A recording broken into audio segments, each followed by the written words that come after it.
Hi everyone. I think all of you can hear me. So welcome to this special webinar where we are trying to bring you a very new, if I can say, a product platform where you can build interesting things. So as I said, the Sujith Nair here is here with us. He's CEO and co-founder of the platform called Beckn. It's a very new concept what they're trying to build in. So I'll just quickly introduce you to Sujith, and then we'll start the presentation. So the format of the whole presentation is very simple. First 30 minutes will give time to Sujith to introduce us about Beckn as a platform, and then we'll go for a Q&A round. So meanwhile, if you feel there is any question which Sujith has to answer, or there is something very quick, interesting thing which is in your mind, just type it in the chat box or raise hand, or anything which attracts our interest, so that we can address that particular query at that point of time, or later we can take at the end of the session. So with that, let me introduce you to Sujith Nair. Sujith Nair is CEO and co-founder of Beckn. He has 15 years of experience in management consulting with an expertise in the areas of urban mobility, internet business, digital payments, and various technology-led transformations in public sector. He's formerly the Chief Business Officer for Mobike India, which is a subsidiary of one of the largest bike sharing companies in the world. He also designed the technology and business model for Asia's first open loop payment system and master transit ticketing at Kochi Metro that formed the genesis of India's NCMC specifications. And the program is titled as One Nation, One Card by the Indian government. So with that, Sujith, I'll pause here and I'll hand it over to you. Welcome, Sujith, to the product interaction. We have a different variety of people with us. But one thing common among them is they love technology and they love entrepreneurship. So with that note, I'll hand it over to you. Thank you. Great. Thanks, Abhinav, for that introduction, and thank you, Team T-Hub, for having me here. I see already some great attendance here, so thank you everyone for taking out time on a Friday evening to be part of this discussion. And I'm hoping that you'll find these discussions useful. And what I'll probably do over the next 30-35 minutes from my end would be to probably take you through some reflections, open up a few frames of thinking and ideas, and then along the way talk about how Beckn found its place in our mind, and the idea, the vision, the motivation, and the efforts so far with Beckn. And and once probably I take you through some of the Beckn and Beckn use cases, I would eagerly look forward to your questions and interactions, and make most of this time that we all have today between us. With that, just wanted to do a quick check, and Abhinav, if you can confirm if the visuals are coming through from my end and the audio. Yes, both of them are clear. Great, thank you so much. Yeah, so I'm kind of calling this session on the theme of building open playgrounds, and I'll probably keep that a little bit of a surprise and open it up towards the end as to why am I calling it the open playgrounds as an idea. But I think for a quick reflection, and this is something that keeps coming back to me whenever I've looked at some of the work that I have done in the past, and this is a question that I want you to reflect upon, and just think for a moment, what if there was no internet? What if there was no openness in internet? What would the internet in 2020 look like, or what would e-commerce in 2020 look like? How would you be accessing services online? Would there be several private internets that you would be subscribing to and struggling to go from one internet ecosystem to the other? And how would that be? How would you imagine an internet which is not fundamentally open? When I say internet, of course, I'm talking about World Wide Web and the e-commerce on the World Wide Web. And just for a moment, reflect on that thought as we kind of continue the discussions. And we also know that ever since internet was born, and especially in the last 2 decades, we have seen this whole rage of platforms, digital platforms enabling a lot of value for people across the world. And it's a multi-trillion-dollar e-commerce digital economy that we have activated, and platforms have a significant play. When I talk about platforms, I'm talking about online marketplaces, be in the form of e-commerce, be in the form of mobility, be in the form of a restaurant discovery, or a kirana discovery, or a homestay for that matter. So just while we think about platforms, again, another reflection for the audience here: how do they kind of leverage what I call the shared digital infrastructure? Just give it a thought and see, did these platforms came up and became big all by themselves, or did they grew on something which was fundamentally existed, which was fundamentally there, open and shared, so that they can leverage it and build on top of it, right? And if I were to throw some examples here, and these are some of the names that we all know, we pretty much see them in our day-to-day lives. If you see some of these big platforms, they do have a reliance on some of what I call the shared digital infrastructure, right from the very internet itself. If there was no internet, I'm not too sure if you would have had these big companies, these multi-billion-dollar valuation companies even existing today.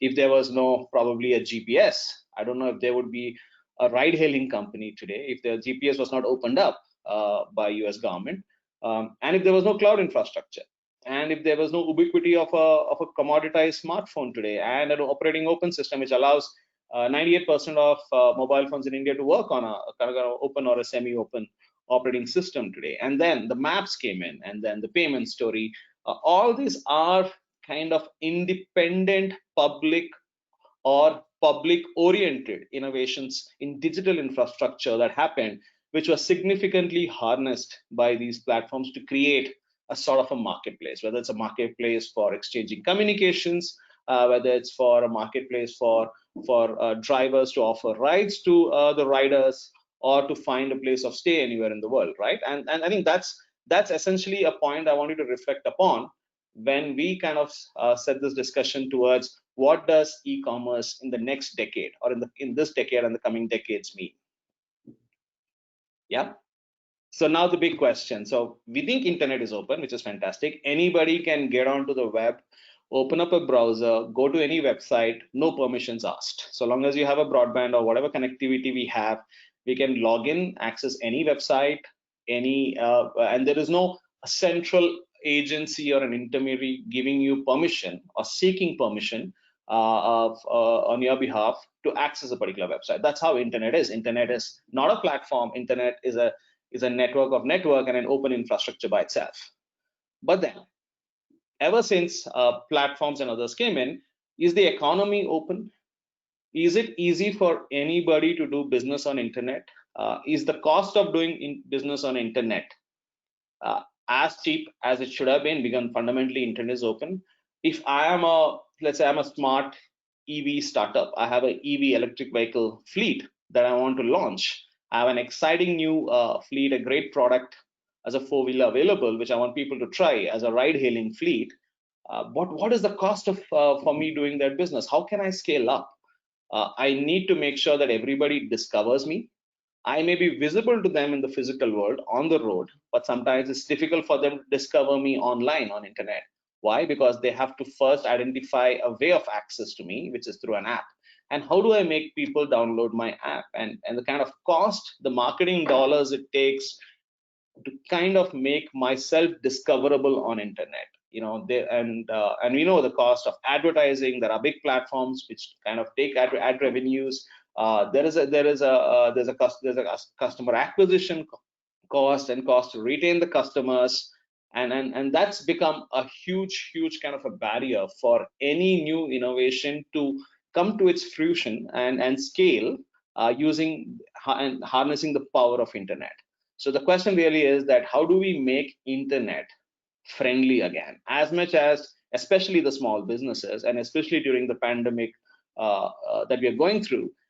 Small businesses are trying to become internet friendly because they're literally grappling with a loss of business, a loss of footfalls, whether it's a corner kirana store or a restaurant, or even doctor consultations for that matter, right? People are grappling with not having footfalls in the analog world, and therefore they're going online to say that maybe I can do deliveries online. I did not worry about online so much, but now it's become a core channel for me to do business. So as much as small businesses are trying to be internet friendly, I think it's about time for us all to reflect and ask ourselves, is there a way we can make internet small business friendly?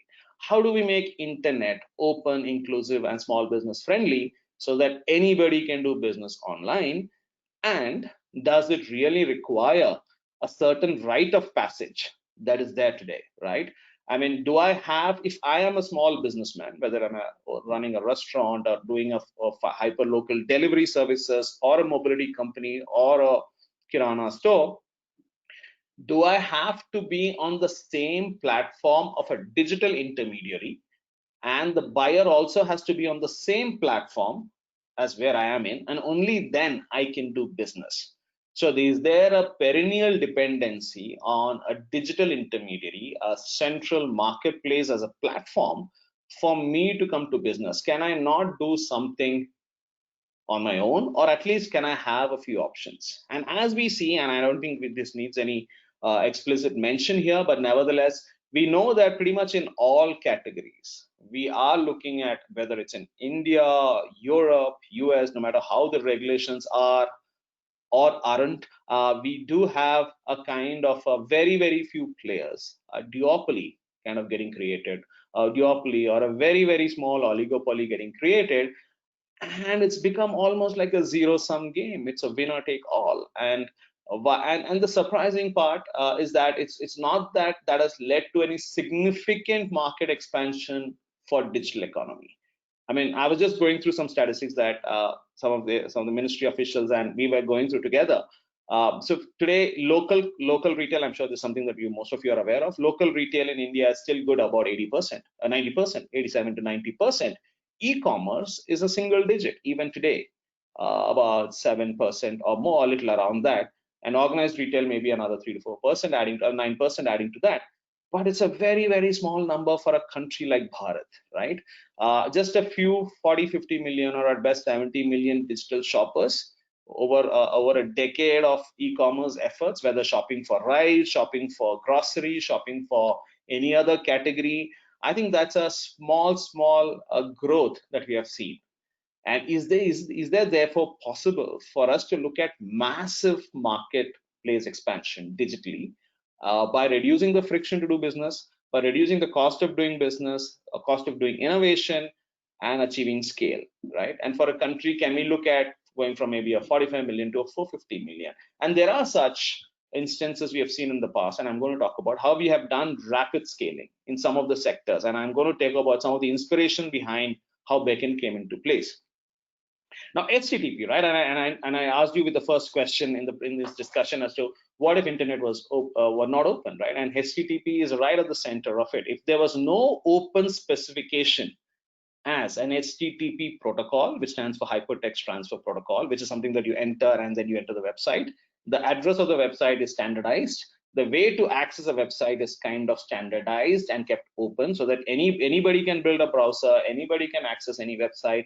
So that kind of opened up the internet in a way. And today we're talking about what, well over 5 billion devices connected to internet, and the real internet is being harnessed because there exists a very simple HTTP specification at the heart of it, a very minimal digital infrastructure that enables that open, inclusive growth of the web.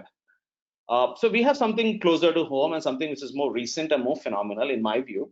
UPI as an idea took off in 2016, and I'm glad that I'm part of the team right now. I mean, I was not part of the UPI team, but I have an opportunity to work with Nandan and Pramod on Beckn, but who have been kind of driving this idea of a very lightweight payment specification, open payment specification like UPI. And look at that, in 3 years, a little over 3 years, we're talking about 1.6 billion transactions a month, and these are latest August data, and about $40 billion USD worth of transaction happening in a month. And again, that is because of a very simple, lightweight, open specifications or a UPI. Otherwise, it could be also considered to be a protocol. And what did it do? It created a marketplace. It kind of created this perfect triangle of intersection, right? One, you have a very minimal tech, which is easy to embrace, easy to adopt. You have the right kind of a government nudge and support from NPCI, RBI. And then you have the marketplace finding natural incentive to adopt UPI and make it reach where it has reached. Today, you have some of the big names, some of the big giants in the world doing payments in India and not anywhere else, because mobile payments, for that matter, using UPI, and that created rapid market expansion, significant expansion in terms of making digital payments more inclusive and reach more people. So even today, when I go, even a puncture shop repair for my car can accept maybe a GPay or a BIM UPI kind of a payment, and that's amazing. That's nothing short of a revolution if you look at it. Now, if we, so, and I've spoken about internet and I've spoken about payments. Is it possible, therefore, to think of something similar for e-commerce in general, right? And that's where we believe, and we truly believe, that simple open specifications can actually supercharge innovation, because it fundamentally looks at reducing barriers for doing business, the cost of innovation, and market access, right? And I think that's something that is a kind of an inspirational theme in our thinking when we thought about, okay, is there something that we can do? And that's when between Nandan, Pramod, and myself, we kind of came together, and this goes back to November 2018, when I was kind of just out of my little experiments in mobility with, of course, the transit open payments that Abhinav spoke about, and the little stint at Mobike, which is bike sharing. It's a new form of mobility at that time. So we were thinking, is there a way we can look at creating a similar narrative, an open specification as a digital public good, something that everybody can access, just like internet. Make it open, make it free, to enable a way of enabling commerce interactions between buyers and sellers without any barriers or any kind of a permission or an access or a rite of passage in between, but increase choices on both ends. A buyer gets any choice to access find a way to access merchant services online, and merchants can find a way to offer services through any choice of solutions that they can use to bring themselves online. And that's how Beckn as an idea started. Of course, it's a not-for-profit effort. It's a Section 8 company, the foundation. We are only in this venture to set up specifications. So we are not a tech company. We don't have an engineering team. We don't run a platform. So Abhinav made a mention that Beckn is a platform. No, we offer specification for other platforms to implement the specification for their own business force multiplier effects, right? So we are just offering a free specifications which can be used by anybody, any company, big or small, any government, even civil society. These are completely open specifications. They are available on our website to the version that we have already developed, and it keeps evolving as we go forward, and also available in GitHub and some of the other resources as free specifications. So that was a little quick introduction about Beckn. So what does Beckn essentially do? Now, Beckn, I'm just trying to do a quick check on time. I think I probably have another 15-20 minutes before I take the question. So if you look at Beckn, so what is the idea? So I was saying that should a buyer buyer and seller, should they be on the same platform enabled by an intermediary to have this conversation, have an e-commerce transaction, to discover, look at the catalog of the merchants, add items into the cart, make a checkout, make a payment, track the order, get it delivered. Do I need to do this all on the same platform where the merchant is? And which is how, if you see, all the e-commerce kind of businesses are set up today. You have a independent stack, monolithic stack as a ride-hailing platform. In one city, you can have several such standalone mobility platforms in silos, working in silos, of course, competing and working in silos. Similarly, in e-commerce, similarly in delivery platforms, even you can name it, anything and everything is it like one monolithic structure where the consumer app, which the consumer uses, the seller app or the seller portal through which seller offers his services, and the essential business logic all are energized at one place as a centralized platform. And therefore we thought that, does this really offer by design? Not that they've not done a great job, of course they'll continue to do a great job, but is that enough? Should we be doing more? And is there a way we think if we can sort of unbundle this model, not unbundle the companies which are there, but unbundle this model and think of other models as well, where some of these parts could be unbundled and distributed and allow for market expansion.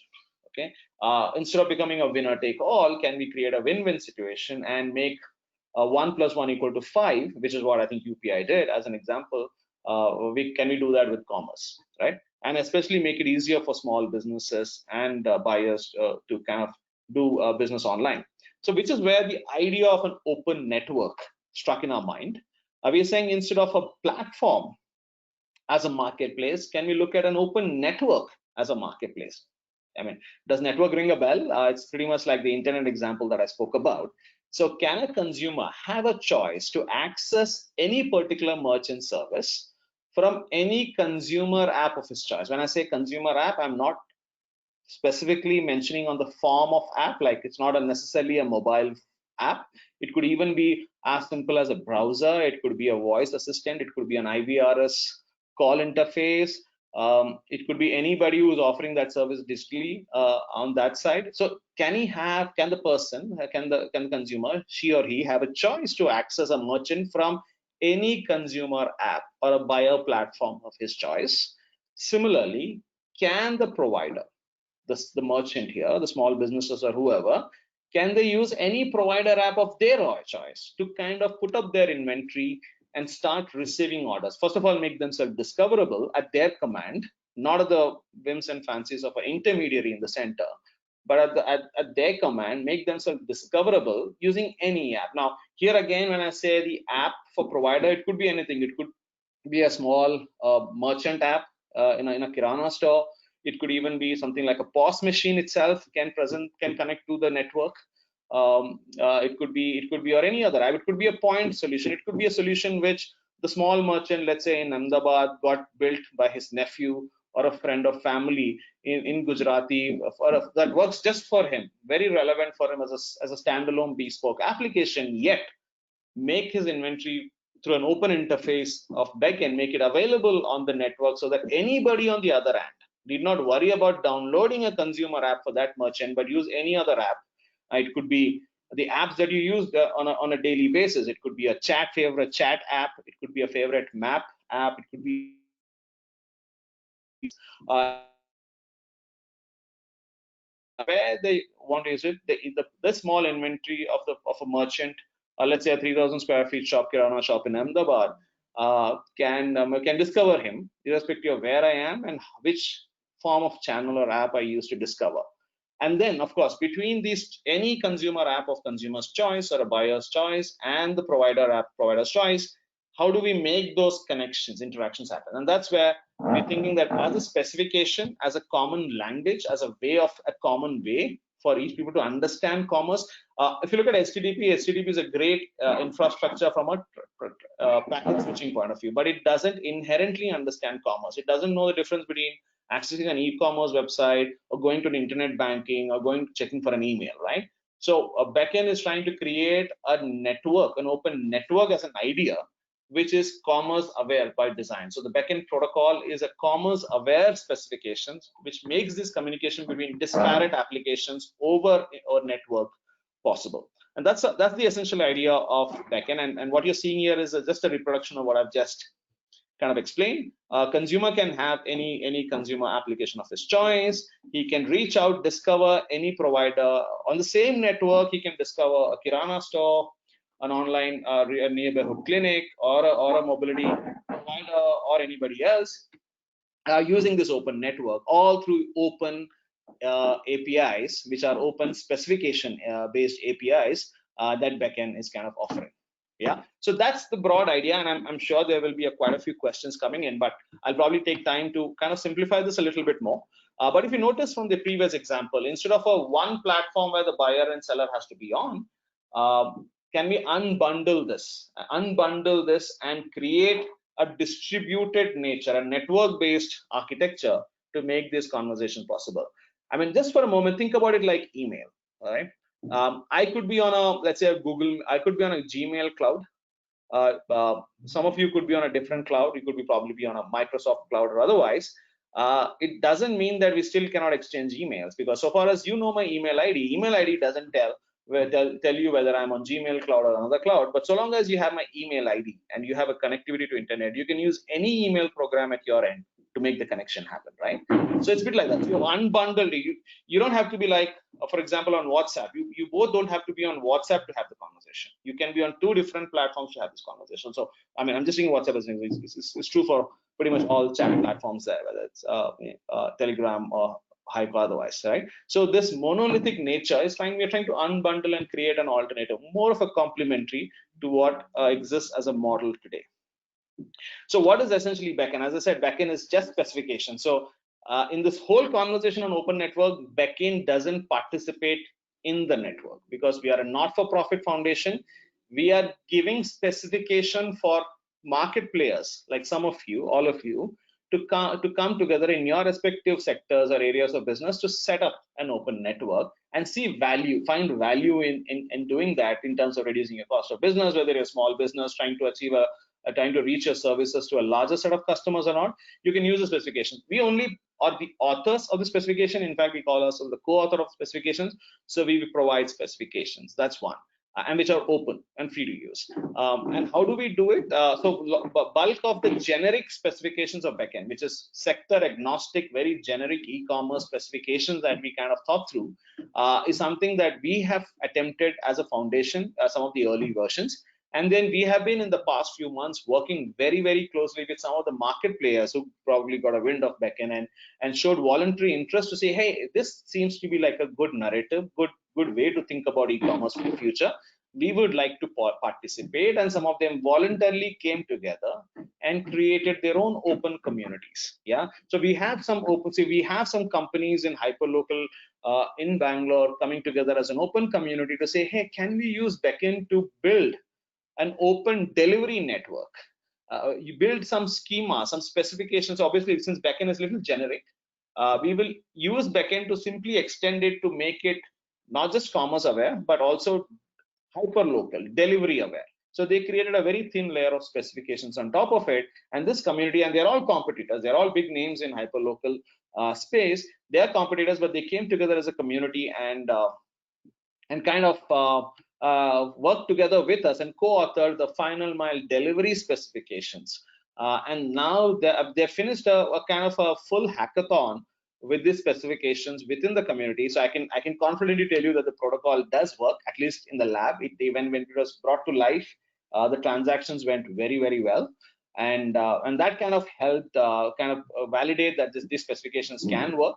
But obviously, it's a small community, small set of players. We are looking at it being adopted all over the place, and we know that as we go forward, these communities will expand, people will come in, and it's an open community. Anybody can come in and take that effort to be part of these early initiatives. So that's one of the things that we are actively promoting as a foundation, because we are a very, very small organization, very few people. Essentially, we're just 2 people on the payroll. We're trying to put these specifications, but we are looking at market players to invite themselves voluntarily, come forward and take this initiative forward, and we are supporting them. Whatever understanding, enablement, orientation they need on Beckn. And what is the idea? So that we can collectively come together and create this marketplace as an open network, as an idea, and not a central platform. So that's what we do. So just to reiterate, and since I keep getting these questions again and again, we are not a runtime. Beckn is not a runtime. Beckn is a specification which is implemented by the platforms, the businesses like yours. You have to take the specification and implement your API. So the runtime is with you as market players to implement, and moment you implement, your platform implements Beckn API specifications as an open API, and somebody enables on the other side. If you are a buyer and seller, a connection intentionally happens, just like as it happens on an open HTTP specification between a browser and a server, right? So that's how it is. Beckn has been abstracted to speak a generic e-commerce language. So Beckn is a full-fledged transaction protocol. It's not just purely discovery. It's a full-fledged transaction protocol. So it does discovery, so which means you can do search for merchants in a region, fetch their catalogs of whatever services, whether it's a menu of a restaurant or the whole assortments in the nearby Kirana store, or the ride services of a particular fleet company. Search, place an order, add to the cart, place an order, and even do tracking. And even placing an order and making a payment, it's not that it has to be fully digital payment. So Beckn as a protocol doesn't enforce any payment policy. It's completely left to the provider of these businesses how they want to do it. If they prefer money being paid on cash, like some of the auto rickshaw guys, auto rickshaw association we are working with as one of the pilots, they wanted to be paid in cash, so that's possible. So protocol doesn't define the policies for payment or how should I be placing an order, etc. It's just an enablement of how whatever is your policy, it gets transmitted through this open protocol. and it can be even paid on delivery. And you not just pay and receive it, you can also do rating services, just like how you'd rate a seller in an e-commerce website. The protocol, and we don't have that leg built in, but we are aggressively working towards it to even offer ratings to the services, and it will be on an open network, so it's not confined within the platform. This whole reputation, and I feel that the reputation or rating services for merchants are incredibly important, especially if you're going from this 45 million to 450 million. We're looking at getting small businesses from all parts of the country and the world together, make them online. That becomes their credential, that becomes their trust. Today, the trust on them comes from the trust of the platform which is enabling them. But if they have to have the choice of going with any platform, they should have their own way of establishing trust. And we believe that some of the trust elements can be brought in on the merchants by bringing an open reputation kind of an interface specifications on Beckn, and helps that specifications be agnostic of a platform, can be accessed from any platform.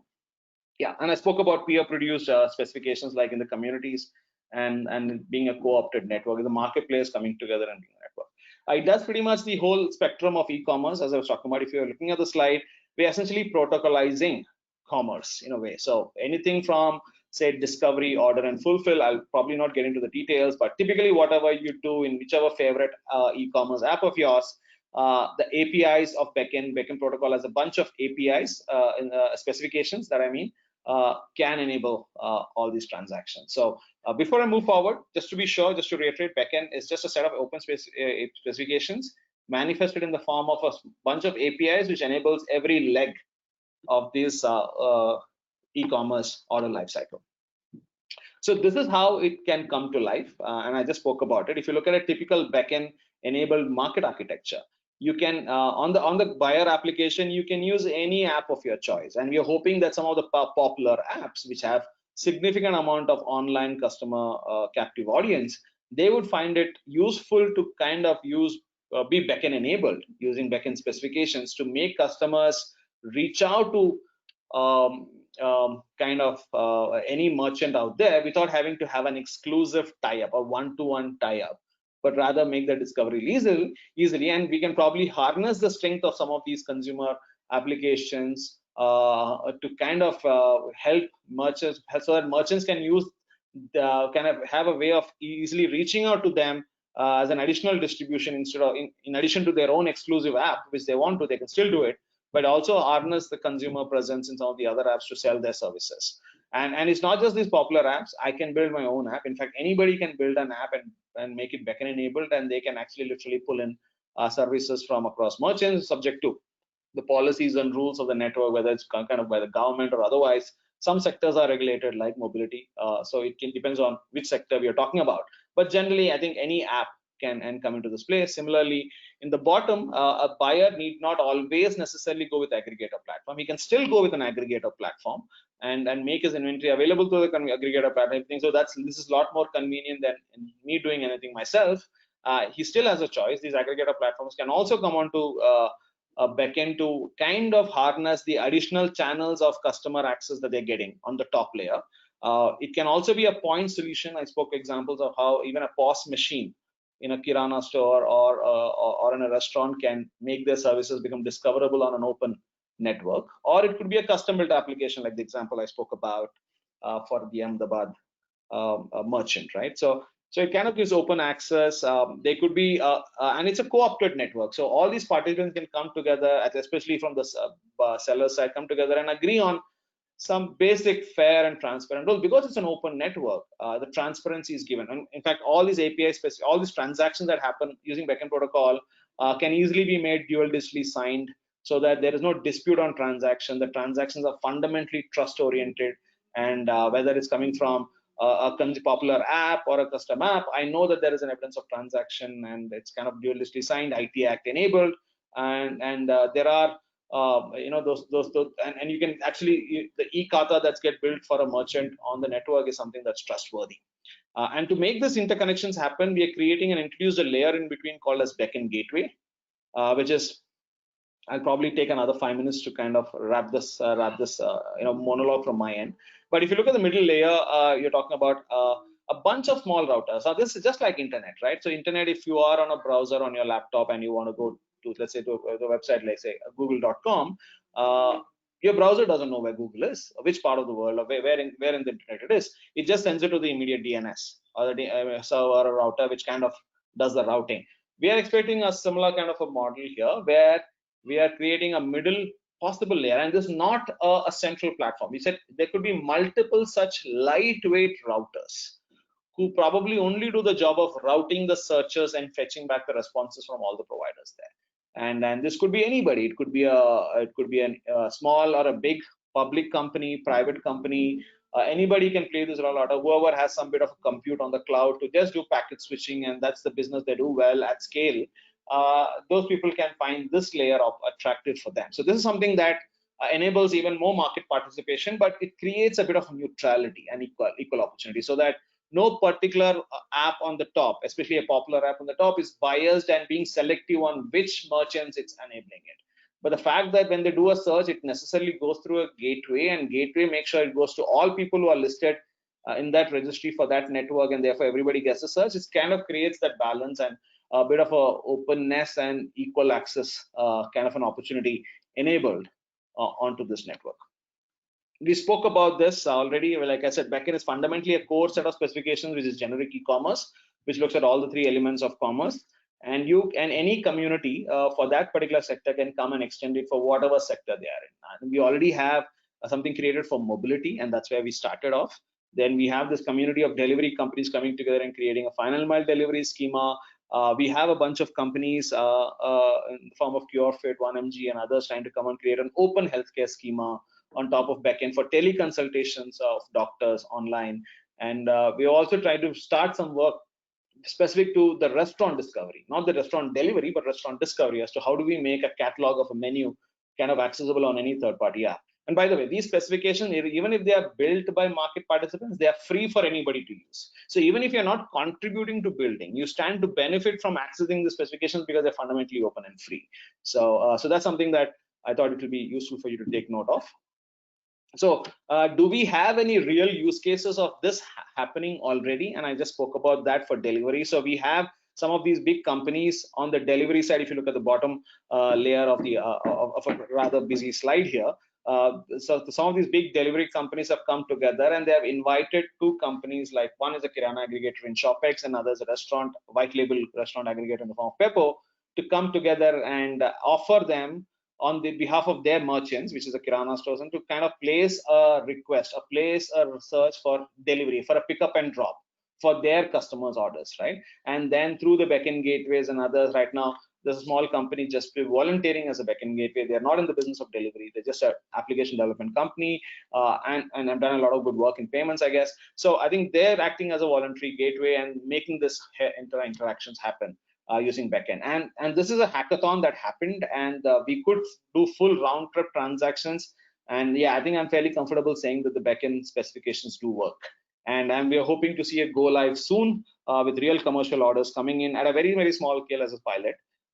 This is another one in mobility space. We are trying to bring some of the unorganized transport associations in Kochi, like the Auto Rickshaw Association, the Taxi Association, the Airport Taxi Association, and eventually maybe the buses and the Kochi Metro at some point, come together and create, using Beckn, an open mobility network, so that customer can find all modes of mobility at one place and in an app of its choice. So if I want to go from point A to point B, should I be downloading each of their apps, or can I use app, especially the app of my choice, and kind of access anybody's service? Not just access, but place a booking, make a payment, track the driver, etc., etc. So all this is possible once this Kochi pilot kind of comes to life. Yeah. So therefore, I kind of started off this slide by saying that, it's about creating an open, inclusive marketplace as an open playground, right? Because what essentially we're saying is any small company or a big company can become discoverable with open specifications in a very open, inclusive way, right? And whether you're a small EV company or a big company, whether you're a single merchant, you don't want to tie up with a digital partner, but you want to go online on your own, it becomes an enabler and an open playground. And we believe that it can create new possibilities. It can create combinatorial innovations. For example, I can have an open delivery network, open mobility network, open health services network come together and offer services to end customer, where I can make a doctor appointment. I can book a ride, get food delivered in the vehicle as that as a delivery address, and all have that happen using same app, using same set of backend specifications. So we can bring all these sectors, combine together, bundle them or unbundle them, and create new possibilities of innovation. This will spur, we believe, will spur innovations. And one thing that is probably close to my heart is, I've always wondered how board games were coming to being, right? If you look at board games, nobody has a IP on any of the board game. They are fully open, right? I mean, anybody can take a piece of paper and draw out a Ludo and start playing, or a snake and ladder for that matter, or Cent, which is probably the world's oldest game. Anybody can roll a dice and play. Anybody can get in and participate as a player and roll a dice, whether it's a big guy, small guy, rich, poor, doesn't really matter. It kind of gives that kind of an openness and a kind of sense of fairness to how you can engage in a market. And we think that will allow significant expansion, as we have seen with internet itself or UPI for that matter. So those were my kind of like my last few thoughts. With that, I kind of conclude and take questions that are there. I guess there are some questions already, but I let the team here help me through the questions, and I answer them one by one. Hey, thank you, Sujith, for a very interesting presentation. I think it opened up a lot of avenues for a lot of companies now, and thank you for correcting me. It's not a platform, but it's more like a set of specifications what you're trying to build in here. So with that, let us start with the questions. If anybody want to raise their hand, you can, so that we can give you the access to speak.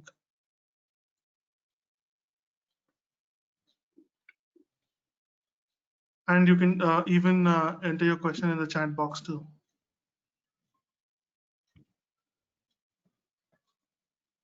Okay, Nilesh Kumar has raised an hand. Nilesh, would you like? Vinit, are you able to give Nilesh? Yeah, Nilesh, now you can speak. Yeah, thanks. Thank you. Hi, Sujit. Nice to meet you. So actually, my question is like the backend gateways that you mentioned, right? So does the specification ensure that those gateways are distributed and scalable, or it depends on the one implementing it?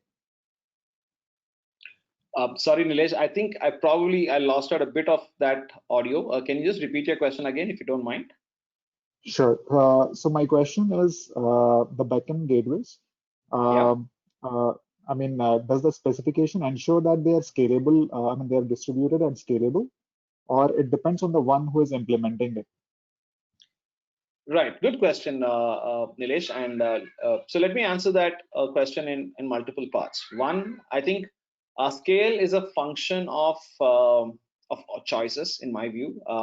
So in internet, if one DNS fails, you probably get auto routed to another DNS and things like that. So I think if you look at the backend architecture that I spoke about, it fundamentally enables multiple players to become backend gateways. So that, of course, there's some bit of a fault tolerance and by that option, we can add more scale and volume by more and more people coming in, and more backend gateway players coming in and offering that kind of a scale.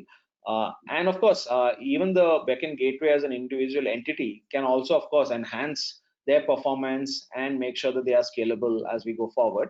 Specifications, so to the extent that we have kind of rigorously looked at the specification, we have tried to make sure that the specifications are extremely nimble, less chatty, make sure that, and then the fully async APIs, making sure that it kind of becomes very lightweight and easy for this natural interactions to happen, and that we think is critical for scale. So that's something that between Pramod and my architect and everybody, we've been conscious about and making sure that it's kind of scale ready. Nilesh, I hope that answers your question. Yeah, it does, Ajit. It does. So I have a second question to that part itself. So you also mentioned about schemas, right? So is there already a framework or like a tool suite or a chain of tools in the community, which at the moment is able to generate the schemas automatically, or again, as of now, at present depends on the person, or like depends on whoever is implementing it, implementing the specification? Okay, so there are two parts to it again, Nilesh, and thank you for asking that question. Another good question from you. So the two parts to it. So the community, so one, you can make an assumption that the schema is already available. Then how do we bring it to life? That's one part. But we also look at community to come together and build the schema specification. So it's a bit of a deliberation. It's a bit of a constant interaction. So we do community calls twice a week, let's say an open delivery network, and everybody participates. Both engineers, their product managers participate and kind of exchange ideas as to did we look at all elements of delivery? So are we looking only at single pickup, single drop? What if tomorrow we have to do multi pickup, multi drop, and things like that? How do we make the schema applicable and relevant to different kind of context? Should we have only one form of location enabled, one form of location data type enabled? Can it be an address? Can it be a lat long? Can it be something else? So all these are constant debates and discussions where we facilitate, just like how we went ahead with our own discussions internally on Beckn core.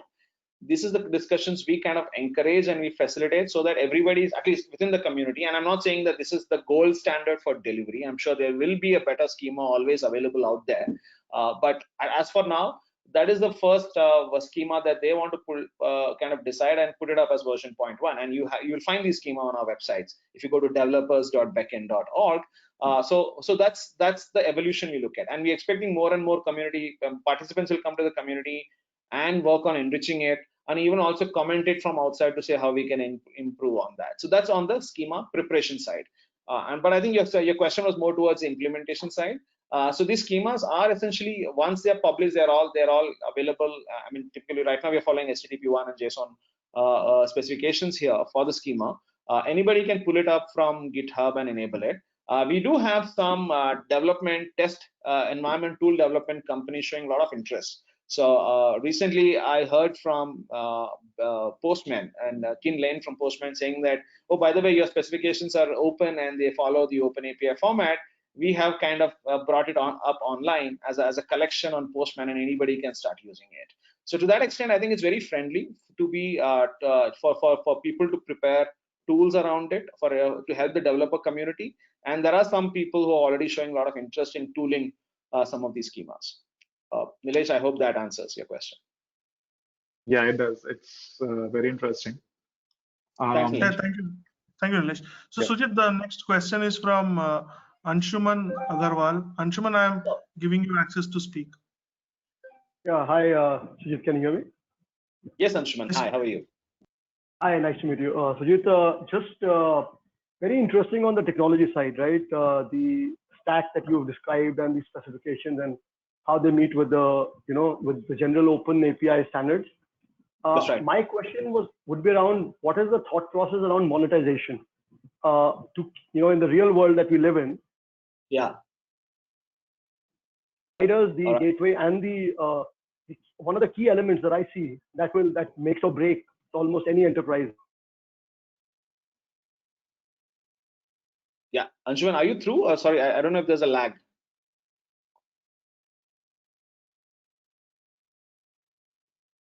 I'm sorry, I think I've lost Anshuman there. This question is around monetization, Sujith. All right.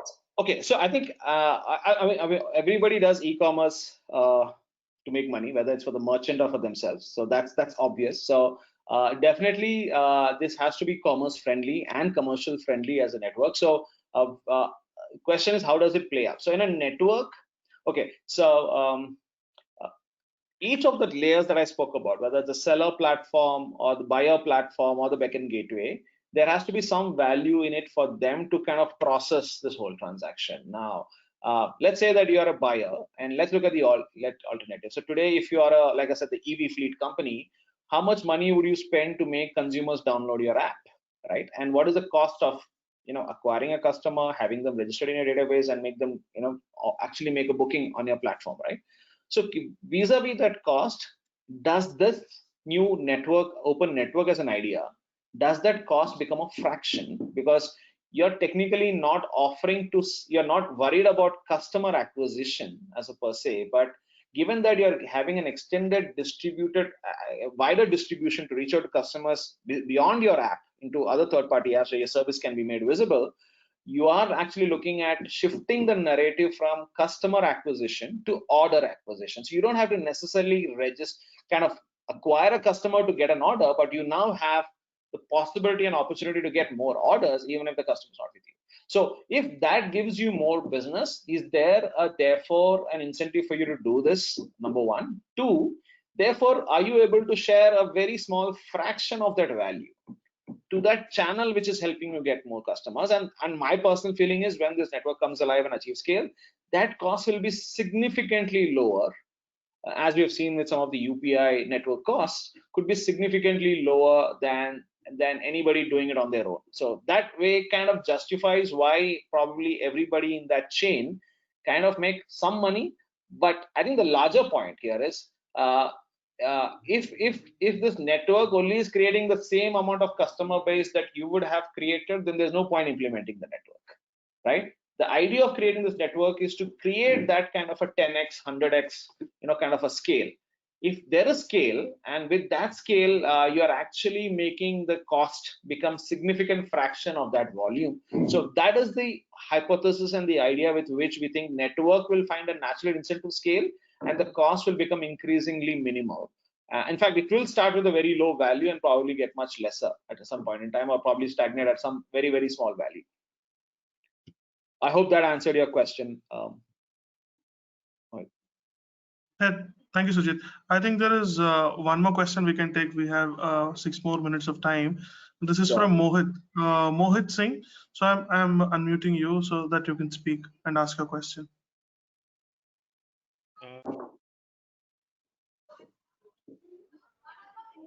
Okay. Okay, he self-muted himself. Okay.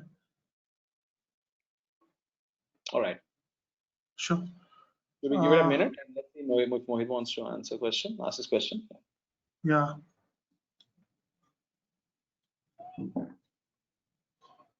Okay, Anshuman, do you have one more question? Is it? Yeah, Anshuman, go ahead. No, I think all questions. Anjali also raised her hand. Anjali, do you have a question?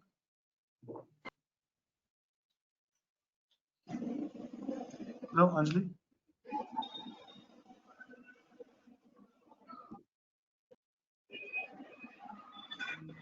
You have been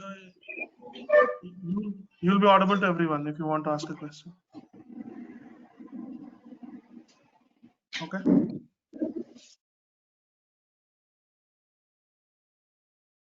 Hi, I'm not too sure if I can hear Anjali. No, even I can't. So there is one question, Sujith, in the questions pane.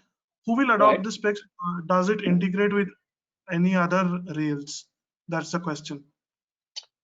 Yeah, so like I said, the specifications are to be adopted by the market players, right? The big and small, the aggregator, non-aggregator, standalone solutions. So I already have companies who are probably not in the marketplace kind of a business, but maybe building small point solutions like POS Machine or others, trying to say, hey, I can probably use Beckn, I can implement Beckn specifications to kind of value add, offer a value add service of getting more orders for my merchants or my customers. So it's for anybody and everybody who wants to implement and make himself or herself or their clients in merchants and their catalog publishable and receive orders. Anybody can do that. I don't think there's any permission or access required to do that. I just have to kind of implement the specifications. Obviously, there has to be other also implementing it, and the network comes alive. If you are just in a hypothetical world, if you're on an island and if you're the only one with a browser and nobody else is, you're not connected, then there's no point. But I'm assuming over a period of time, there will be increasing adoption, and that's something that I'm working towards in terms of talking to some of the young and mature startups here in THub. And I'm hoping that people will adopt that question. I'm not too sure if I got the second question registered at my end. You want to go with the second part of the question that came up? Sorry, I don't know if I can see the question. It was, sorry, it was on you ensuring the scalability. Like how the set of specifications do you ensure scalability of the product? Yeah. So scale is something that I think I'll probably already answered in some of the other questions. We are trying to keep the specifications. Of course, this will be tested and it's in a continuous evolutionary process. We don't think the specifications are perfect, and I don't think there will be a perfection at all. But I think we'll continuously evolve and rapidly work closely with the participants and make sure it continuously evolves and becomes sharper and lighter. But in terms of, I think the other question was also about how does it integrate with the other open specifications that are there. I think you're probably alluding to maybe things like open credit network that's kind of coming up, or account aggregator story that's coming up somewhere else, or some of the work that India Stack is doing, or UPI itself for that matter. I think so. Beckn has a very, very finite space in terms of what it tries to do, which is essentially enable a catalog of services, enable. And if that can be used as a layer above or below any of these other layers or other networks, it can definitely add a lot of combinatorial addition. For example, if I have Kirana stores receiving bulk of their business orders from an open network using Beckn, the ability to trust his khata or his e-order business without the trust goes up because if they're all on the network, they're all trusted transactions dually signed. So which means that any loan service provider, if he wants to offer an intraday loan or a term-based loan to the merchant, to the Kirana store, he doesn't have to go with whatever the merchant is saying as to how much business he does. He can extract, with his consent, of course, with the merchant's consent, to kind of extract the ledger or the e-kata from the Beckn-enabled interfaces and kind of verify and establish his credibility. So that's the combinatorial advantage that can happen. And I also said that within the Beckn space itself, there could be multiple networks. There could be a mobility network, delivery network, a food delivery network. They can be mutually interacting with each other and give a bundle of services to their end customers. So those are the combinations that I see can potentially come into play at some point. But thank you for asking the question, Ashutosh. Yeah. Thank you. Sujith, we just have 1 minute to end, so we cannot take more questions. Sure. But I think all of the attendees have access to your website, that is ckn.org. I think they can write to you there, and they might get the answers for it. So with that, we are already it is at 6 p.m. now. We have to stop our webinar. And having said that, if anybody wants to revisit what Sujith has had, the information he spoke in this session, can access it in our THub's YouTube channel. We'll be sending that link to you. With that, also, we'll be sending a feedback form to all of you. Just make sure you answer those small feedback for us, so that we'll also know what is your experience with this particular new products, what Beckn is, or sorry, new specifications, what Beckn is trying to introduce to you. And if you want to speak with us on any of the things, you can put that in feedback. I'll make sure Sujith sees that. So with that, thank you very much, Sujith, for taking time out and interacting with all the tech enthusiasts and entrepreneurs with us. Thank you so much, Abhinav. Thank you to the team for setting this up beautifully, and thank you for the patient listening from the audience and for the questions. Really enjoyed those questions. Happy to stay in touch. I'm there on some of the social media handles like LinkedIn and others. But you have a website, and maybe Abhinav can also share my email handle if there are any questions. Happy to answer. Just that I may not be able to respond to each and every mail, but happy to kind of look at a way to address your queries that you may have on Beckn, and if you're looking at possibilities of adopting Beckn at your end. Yeah. With that, thanks once again, and enjoy your evening and have a great weekend. Thank you so much. Thank you very much, Sujith. I think most of our attendees will, in one way or other way, will use Beckn in very near future or very soon. Look forward to that. Yeah. Thank you so much. Thank you. Thank you very much. Yeah. Vineet, now you can end the session, I think.